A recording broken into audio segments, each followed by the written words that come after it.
moi c'est Fiona, je suis chargée de communication chez les Coureurs Occitans. J'ai pris mon poste il y a 3 mois maintenant et mon rôle c'est de driver l'équipe communication. En fait on a un panel d'actions du coup très large, c'est-à-dire qu'on gère à la fois du digital, il y a la stratégie bien évidemment, il y a la récolte d'avis clients par exemple et il y a aussi tout ce qui est support prime.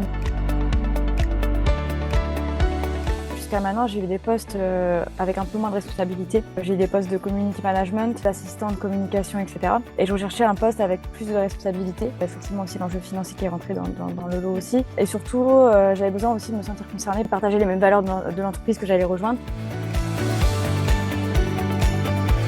Je dirais que pour le coup, ça a été vraiment job board. J'avais des alertes en fait activées dans mes mails sur plusieurs sites. Et je faisais au plus rapide comme j'étais en poste.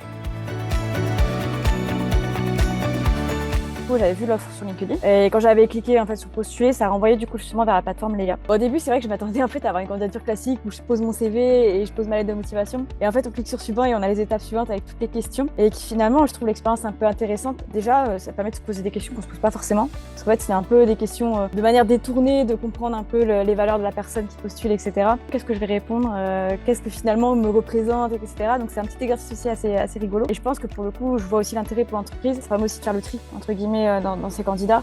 Bah, ça peut décourager aussi d'avoir un logiciel où il y a plein de questions et en fait ceux qui finalement vont abandonner c'est ceux qui sont pas motivés. Donc ça permet de faire ce tri là en fait je pense aussi.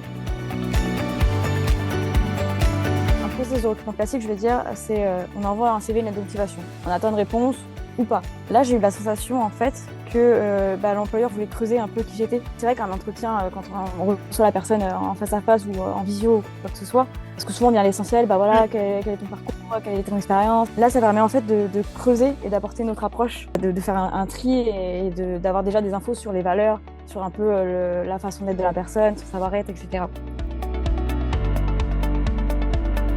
Et oui, le poste est totalement conforme à mes attentes, parce qu'en fait, ma fiche de poste pour le coup était sans filtre. Là, en fait, les missions que je fais actuellement, c'est vraiment les missions que je m'attendais à faire et qui étaient décrites dans la fiche de poste. Voilà, la dimension taille humaine qui ont été mises en avant, la bienveillance, c'est des valeurs qui étaient écrites mais que je retrouve aussi dans la réalité.